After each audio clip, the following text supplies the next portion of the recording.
Right, it was a miserable rainy summer afternoon. I thought, sorry, let's go out for a drive. So I went to Shugborough Estate. It's a rich blend of landscape, monuments, gardens and architecture. The main thing I wanted to see was the yew tree.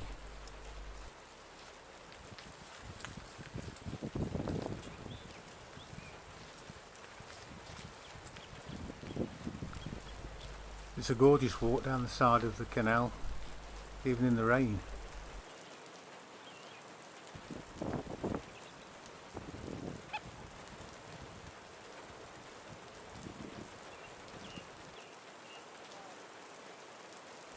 You need coat on, Molly? Have you coat, Molly?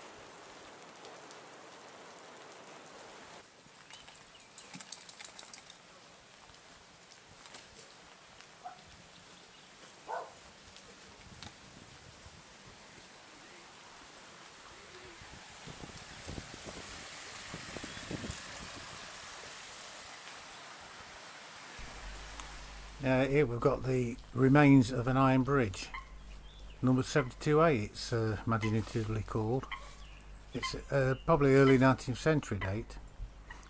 It's described as a graceful cast iron design, provides a contrast to the stone and brick bridges.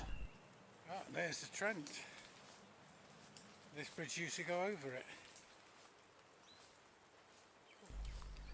Apparently the bridge was used for the cattle and sheep drive from Shugborough Hall to Little Haywood, and I think it was removed from over the Trent in the 1950s, just leaving the small section across the Trent and Mersey Canal.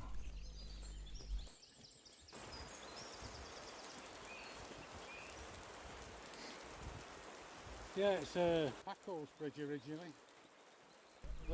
Now this was the second thing I wanted to see, and it's quite impressive. And it's called the Essex Bridge. And it's an old packhorse bridge that goes over the River Trent near Great Haywood in Staffordshire. And it spans the Trent about 100 metres downstream of the confluence with the River Sow and the River Trent where they meet up. And it was built in the late 16th century by the Earl of Essex. That one's a Trent up there. I bet it's good fishing. And it's now the longest remaining packhorse bridge in England, with 14 of its original 40 round span arches. And it's possibly the least unaltered bridge in the country as well. And as you can see, it's topped with chamfered copings, and above the cutwaters there's the passing bays.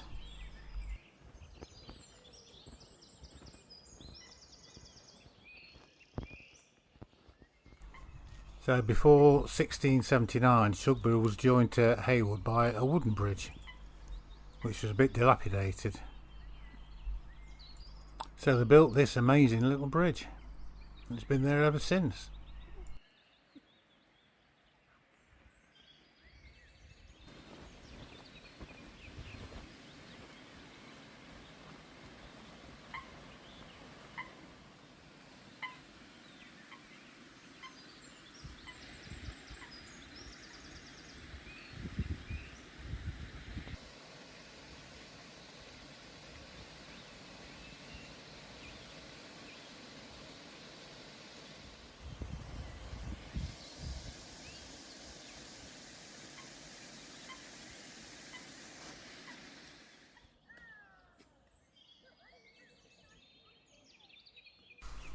Right, here we are, the Shugborough Yew.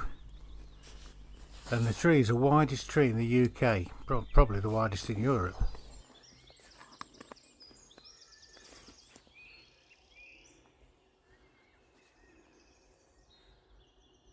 Look at the size of that.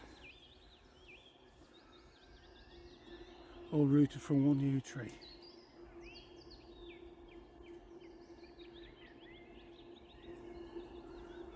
And I think it has a circumference of 575 feet, which makes it about the same size as the hall of the Royal Albert Hall. And it covers over 3/4 of an acre, and it'd probably be even bigger if they didn't trim it regular.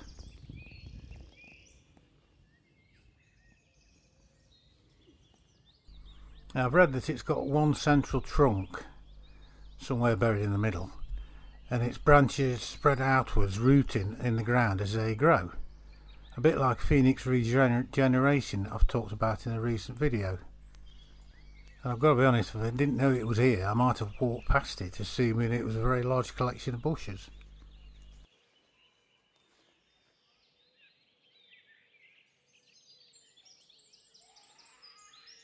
Now, it's estimated to be at least 350 years old, which isn't that old for you, and it once had a tunnel running through it. But as you know, I say they're going to be very long-lived yew trees, and the odd occasion 4,000 or 5,000 year old. And as I found out when I tried to get inside, the outer several feet is a mixture of sharp twigs, and it's fairly impossible to find a way through them without a few scratches and bruises. And after this, the branches become thicker and sturdier, and gives an interesting tangle. And apparently, suddenly a wide open space opens out, and it's said it's enough for 50 people to stand in.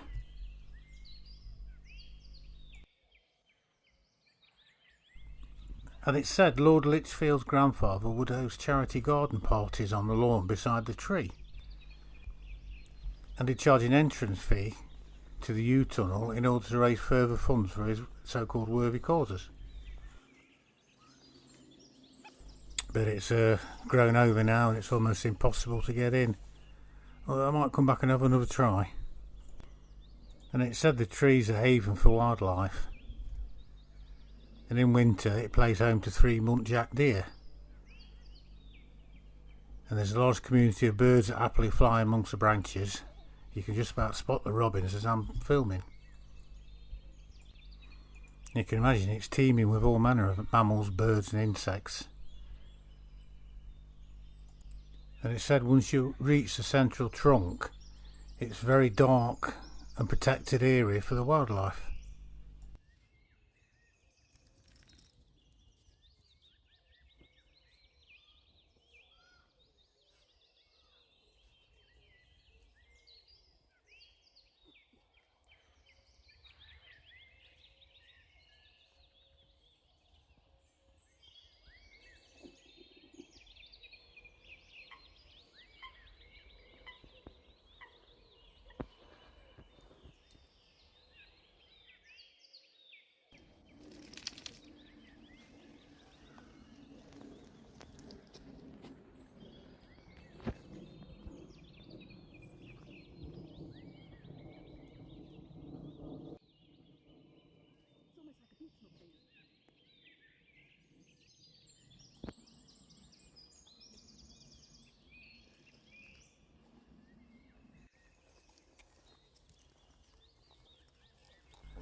Here's an interesting little mystery. This is a shepherd's monument, and 10 mysterious letters are carved into this 18th century monument. OUOSVAVV. These 8 letters are carved in between the letters D and M. And the inscriptions are just below an image of a painting by Nicholas Posen, The Shepherds of Arcadia. And there's no real explanation as to the meaning behind these inscriptions. Now, people have been trying for years, but to this day it's never been properly explained. And it's been called one of the world's top uncracked ciphertexts. And it's been claimed that the painting, The Shepherds of Arcadia, contains hidden meanings of greater esoteric significance. And some experts claim that it could be connected between the monument and the Holy Grail. Don't know how they found that one, but these loads of different theories. Very intriguing.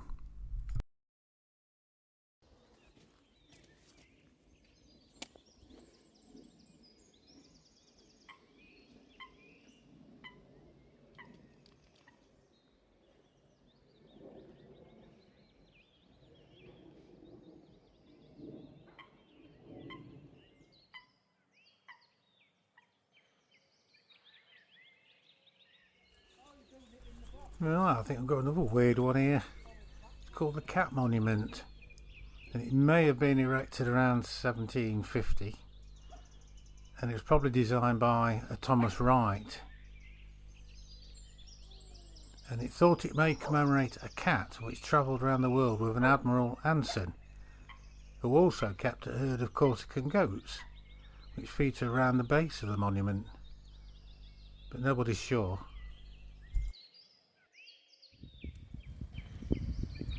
Now, there is a lot more to explore around here, and I will be going back to have another look, but the rain got a bit too much, but highly recommended.